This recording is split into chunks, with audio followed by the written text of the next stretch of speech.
Welcome back to another episode of Married at First Sight, season 18, episode 18. Can I just say this right now? I was utterly grossed out by this episode.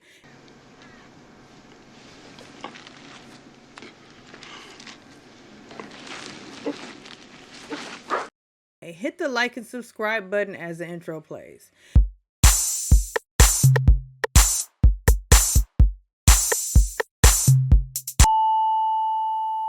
Now, if you're new here, we don't go through every single detail. And on this episode, we won't be going through every detail because I, again, was grossed out by this episode. So, okay, we're back and we're at the warehouse, at Juan's friend's warehouse. That's 20,000 square feet of warehouse. And Juan is still promoting this warehouse. So we're back and where we left off, where Michelle and Madison were going at it. Now, Michelle is still upset and angry that David and Madison are together. Rightfully so, but not rightfully so. But rightfully so, because she was in fact married to that bear of a man, David. And Madison has been lying in her face for 2 months. And Madison can't seem to understand why Michelle's mad, because she's like, you didn't want him. Yeah, but that's not the point, Madison. She really wanted to keep going at it like she was not the bad guy. The point is, Madison, that you were lying to Michelle. Michelle already didn't think much of David, so it's okay that he lies because she expected him to be a liar. She caught him in a lie with the, you so fine, I want to eat you up text. She knew he's a liar. But the thing is, Madison, she thought you were her friend. And from the honeymoon on, because you guys were, commiserating on you didn't like your husbands, she thought that you were her friend because y'all were, sharing stories, not knowing that you were sharing husbands. It all started in the gym. I called it. It all started in the gym. So anyhow, as they're going at it back and forth, everybody's looking. They're like, okay, babe, babe, babe.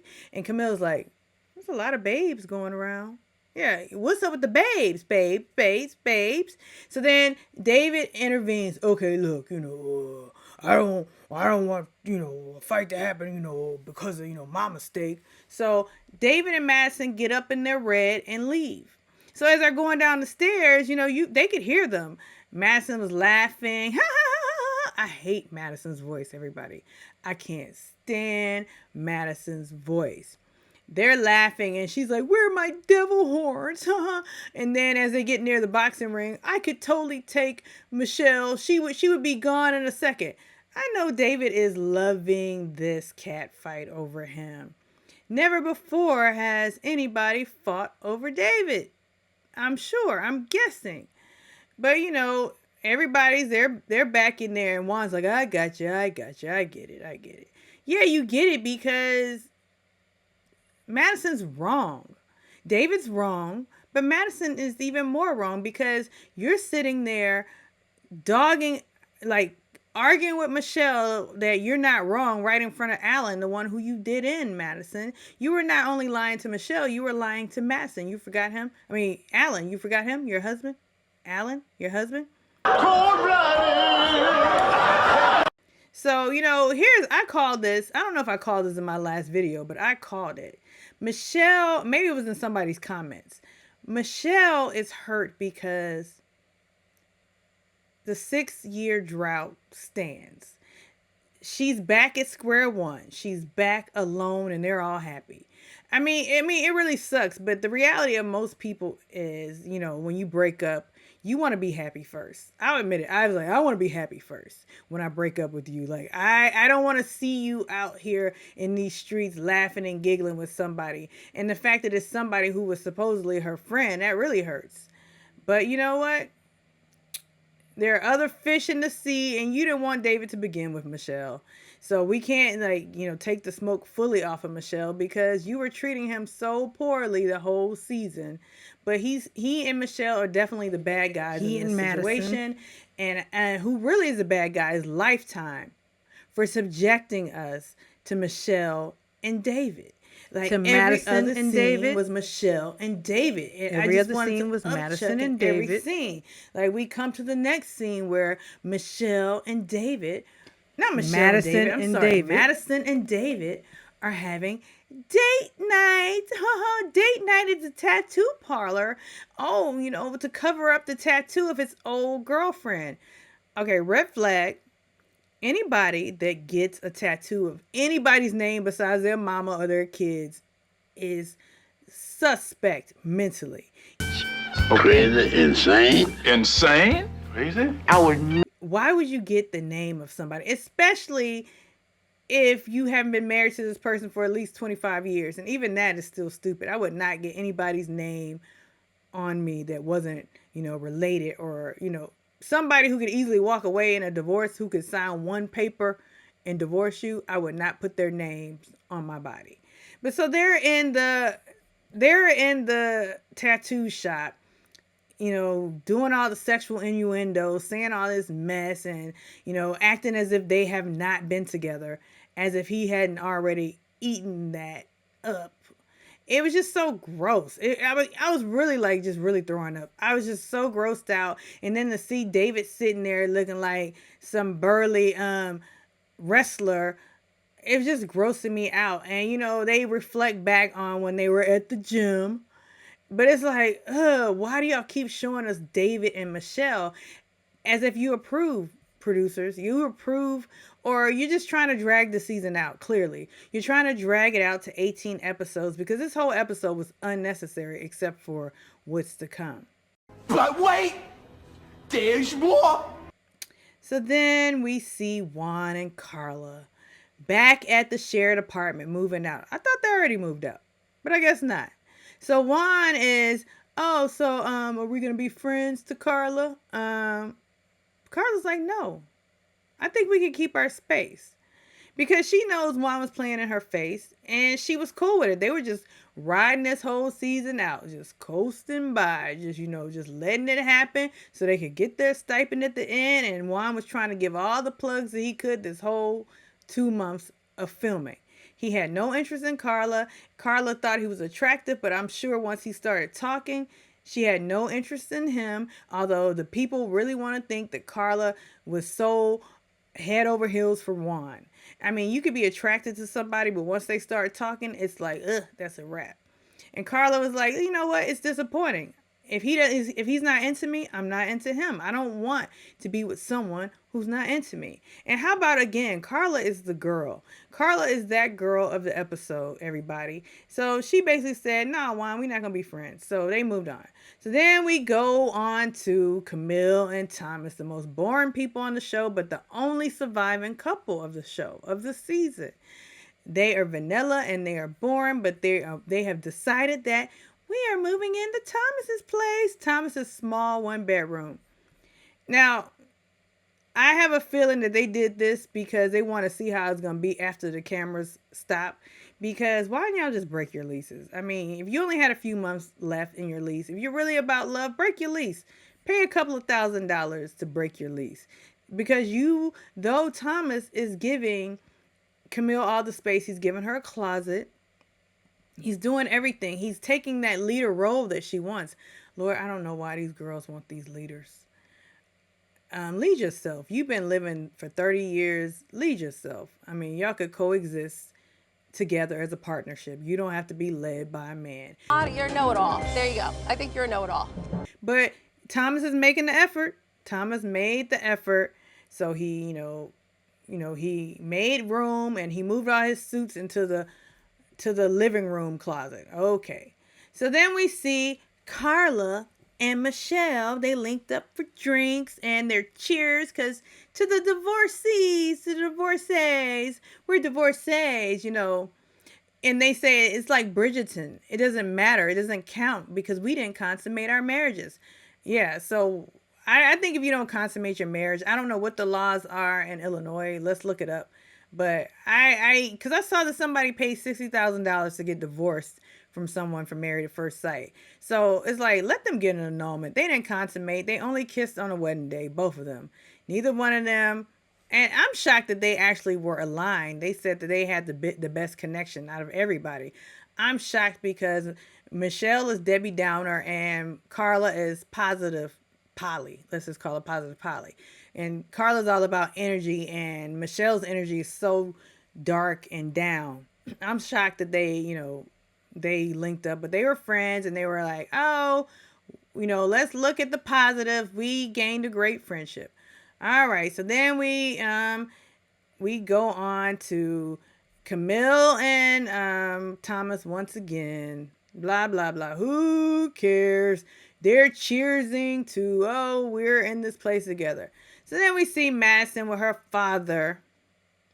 Her father who wanted, the STD test for Alan. She now reveals to her father that she, fell for someone else. David. Wait till he sees David. He said, I haven't heard about this David. And then, he's letting her off because this is his daughter. And I guess he has a soft spot for her. And because I guess, he and her mother made her childhood miserable. So now he's just going to make her feel good. Oh, it's not all on you. Don't put it all on you. You're not a bad person. Wait till you see that beautiful bean footage, Madison's father, who's such a Midwesterner. His voice is so Midwestern, so Chicago. But anyhow, that was that. So now, here we go. Emem reveals that she is dating. She's dating this guy from who she knew 25 years ago in school named Brandon. I said it from jump. Though I cooled off on it because I know all the people in the comments felt so sorry for Emem because she was matched with Ikechi, Ike, and Keshi's hands. They felt so bad because of the way he was treating her. But I said from jump, from the first episode when they were, doing the dress fitting, that she was thirsty as hell. She was so thirsty to be married. And I hate that I have to quote Ikechi. She just wanted any husband. So then we meet this guy. His name is Brandon. Brandon's bald. Brandon's tall. Brandon is mildly, I wouldn't even call him attractive, but some women might find him attractive. I know my bar is high for attraction. Anyhow, they're sitting down and he's saying that he's divorced. And she's like, where do you live? Well, currently I live on my sister's couch. Do tell. Well, I'm getting a divorce and I have 2 children. I've been driving, I was in the car for 10 years, going down the wrong street. Say what now? Huh? In the car for 10 years. So, I call it right there, red flag. And he said he'd been following her on social media. So I just wonder what her posts were like, because she's a mark. He was been following her on social media. There's Facebook friends, I'm guessing. And he's like, oh, I need a place to stay. I'm tired of this couch. Let me go check this chick out from school. So, she's dating and they're having this conversation, the whole red flag.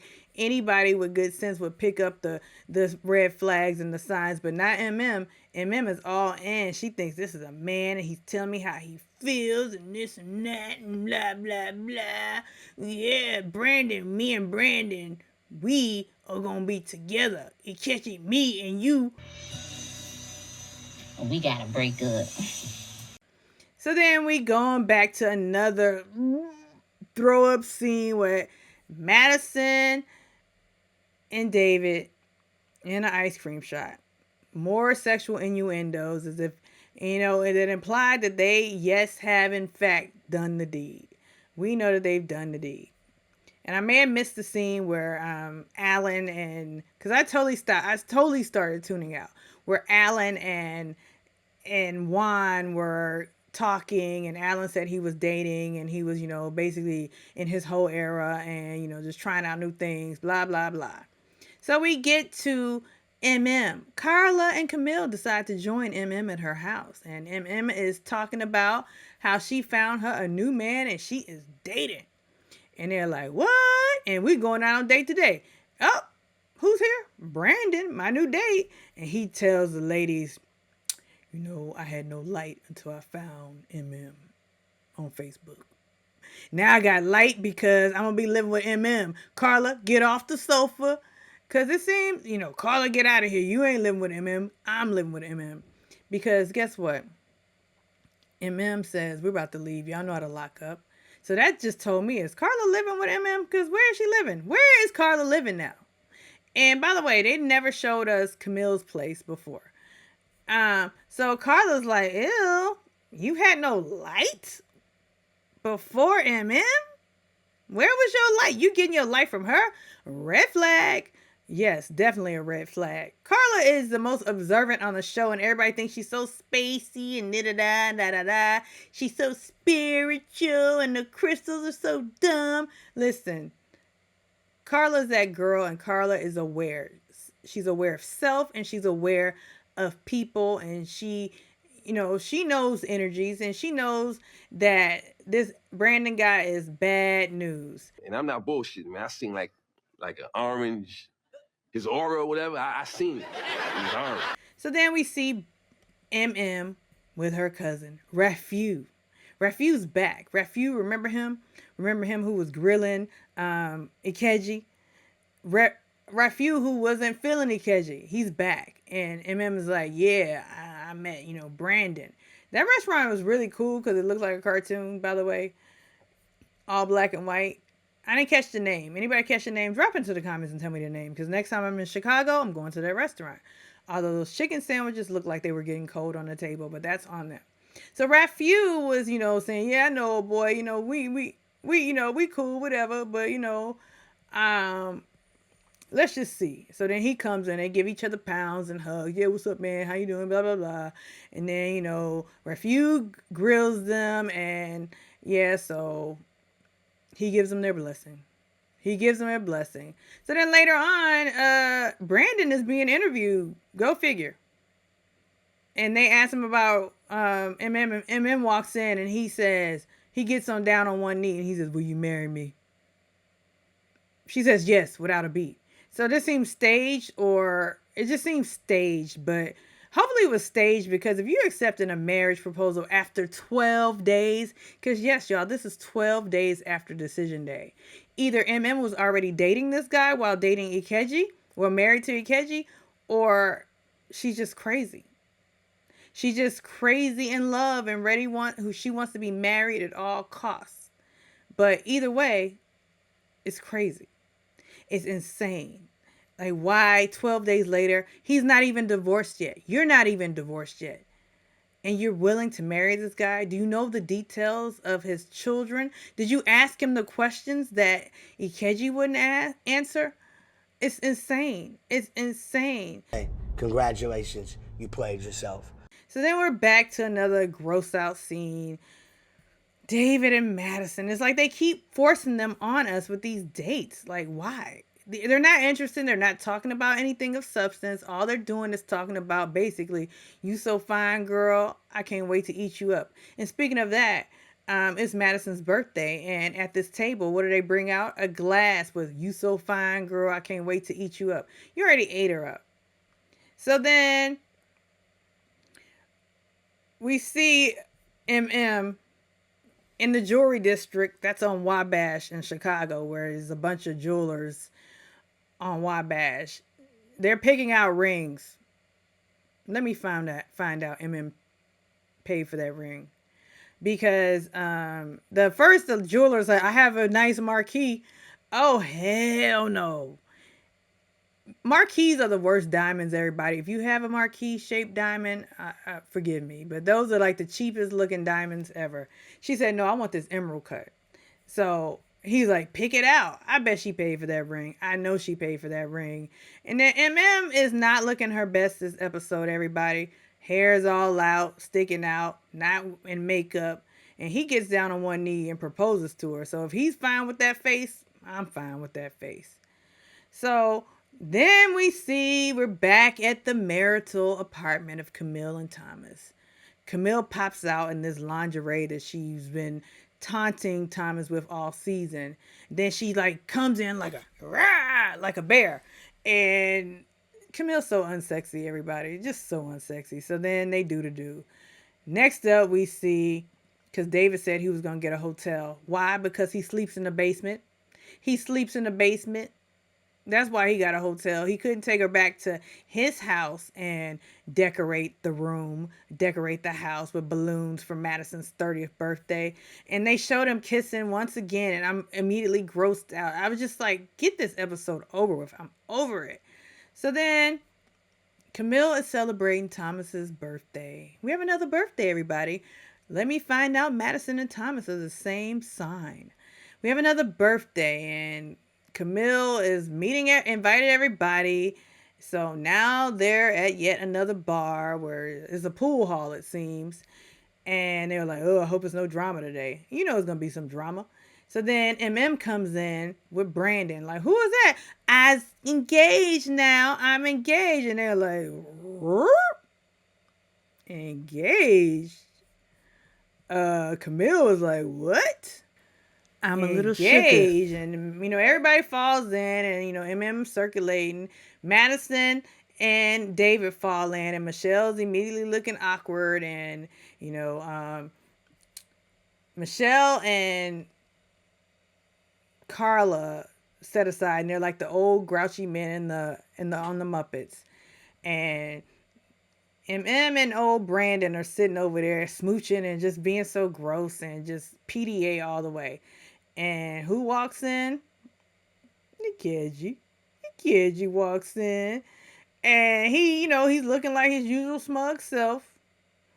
But first, Madison wants to talk to Alan, and Alan's like, I don't want to talk to you. I don't want closure with you because, I don't need closure and all this jabber. I'm out here dating and I feel bad. But yeah, he's still talking to her. She's like, well, Alan, you didn't look me straight in the eyes. You never looked at me in the face. Why didn't you look at me in the face? Because I don't care about you. And so then Emem says to Ikeji, can I talk to you? He's like, no. Well, what I wanted to say, because you didn't talk to me, is I apologize for, talking to you that way and being, my last response. Because, I cared, Ikeji. And, Brandon, he went up there, hey, I'm Brandon, her fiance. He like, what's up? I don't care. Y'all are so whack. Emem is whack. All right, everybody. She's whack. And I said it first. She's whack. I thought she was whack from jump because she was so thirsty to be married. And Ikechi was right. Like I said, she just want a plug and play husband, anything. That's all she wanted was a husband. She didn't care about me. She just wanted a husband. Any husband will do. He was right. He's right about that. But that doesn't take away that you're still a douche, Ikechi. So Thomas and boring Camille walk off into the sunset. Next week is the reunion. And it looks as though, the way they edited the trailer, the clip, is that maybe it is no longer paradise for Thomas and Camille. I hope they last. But anyhow, this episode was a total waste, and it was hard on my stomach. So drop into the comments and tell me what you think. How long do you think Madison and David will last? How long do you think Camille and Thomas are still together? Is MM the donkey of the week for pulling off this fast engagement? Like, what the hell? Like and subscribe.